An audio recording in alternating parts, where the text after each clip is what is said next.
Kunal murder case में पीड़ित परिवार जिक्रा और उसके भाई साहिल पर ही साजिश का आरोप लग रहा है। दिल्ली पुलिस ने जिक्रा समेत 3 आरोपियों को हिरासत में ले लिया है और उससे पूछताछ कर रही है। लेकिन कुणाल के कत्ल के बाद सीलमपुर में हालात तनावपूर्ण हैं और पैरा मिलिट्री फोर्सेस की तैनाती करनी पड़ी।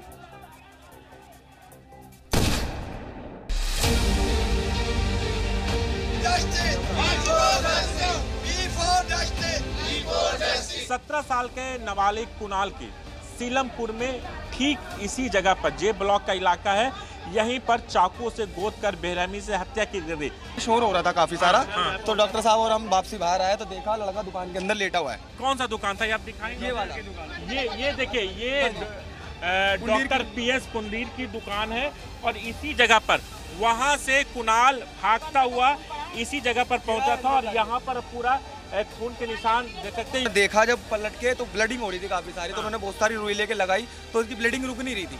तो डॉक्टर साहब ने तुरंत ही, यहाँ भीड़ हो रही थी, लड़कों से कहा कि तुरंत इसको उठाओ और तुरंत हॉस्पिटल लेके जाओ, ज्यादा सीरियस हो रही है हालत। जहाँ पर कुणाल की हत्या की गई है वहाँ पर इस तरीके से पोस्टर लगे हैं, हिंदू पलायन कर रहे हैं, योगी का नाम लिखा। दूसरी तरफ हिंदू पलायन रेखा गुप्ता जी मदद करें, यानी इस इलाके से जो हिंदू परिवार है वो पलायन कर रहे हैं। जब अपने घरों से निकलेंगे, अपने बच्चों को सेफ नहीं पाएंगे तो बेच के जाना ही पड़ेगा। सीलमपुर से हिंदू नहीं रहना चाहता है, ये डर बढ़ा रहे हैं। हम तो डर के मारे बोल भी नहीं सकते, अपने बच्चों को भी हम ऐसा कर देंगे डर के मारे। सिर्फ सीलमपुर जैसे इलाके ही नहीं, बल्कि इस समय देश की राजधानी के कई इलाके गन्स और गूंस यानी गुंडों की प्रयोगशाला बन गए। कभी मुंबई अंडरवर्ल्ड का गढ़ हुआ करती थी, लेकिन अब दिल्ली क्राइम कैपिटल बन गई। पुलिस सूत्रों के मुताबिक दिल्ली में इस समय इंटरनेशनल लेवल पर ऑपरेट कर रहे छोटे बड़े 11 क्रिमिनल गैंग एक्टिव हैं। इनमें लॉरेंस बिश्नोई गोल्डी बरार गैंग, हिमांशु भाऊ गैंग, कपिल सांगवान उर्फ नंदू गैंग और हाशिम बाबा जैसे गैंग शामिल हैं। आजकल दिल्ली में क्राइम बढ़ने की घटनाएं काफी नोटिस में आ रही हैं। इससे आम पब्लिक अपने आप को बहुत सुरक्षित महसूस नहीं कर पा रही है। इसका मेन कारण मैं समझता हूं कि अपराधियों का जो हौसला है वो कुछ बढ़ता जा रहा है और पुलिस की जो कार्यप्रणाली है उसमें सुधार करने की जरूरत है। दिल्ली के क्राइम कैपिटल बनने के साइड इफेक्ट्स भी दिखने लगे हैं। राजधानी में गैंग वॉर के साथ खून खराबे और लूटपाट की घटनाएं अब आम बात हो गई हैं। नेशनल क्राइम रिकॉर्ड ब्यूरो के मुताबिक दिल्ली में वर्ष 2024 में 504 मर्डर हुए, वहीं रेप के 2076 मामले दर्ज किए गए। दिल्ली में लूट के 1510 केस दर्ज किए गए, जबकि स्नैचिंग की 6493 घटनाएं दर्ज की गई। इसके अलावा एनडीपीएस एक्ट यानी ड्रग्स से जुड़े मामलों के 1779 मामले दर्ज हुए।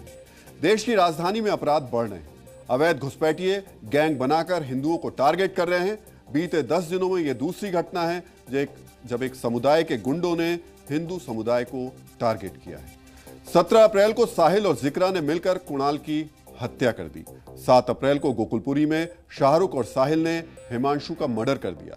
दिल्ली के जहांगीरपुरी में 26 अप्रैल को अनीता शर्मा नाम की महिला को मोहम्मद मेहताब ने चाकू मारकर मौत के घाट उतार दिया।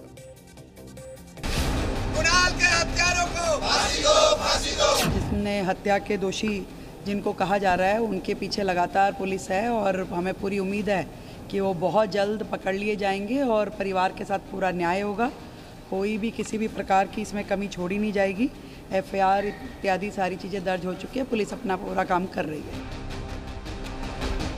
पुरानी उनकी क्रिमिनल उनकी लड़ाई है, पहले भी इस तरह की हुई है। दोनों लड़के आइडेंटिफाई कर दिए और जल्दी वो दोनों अपराधी पकड़े भी जाएंगे।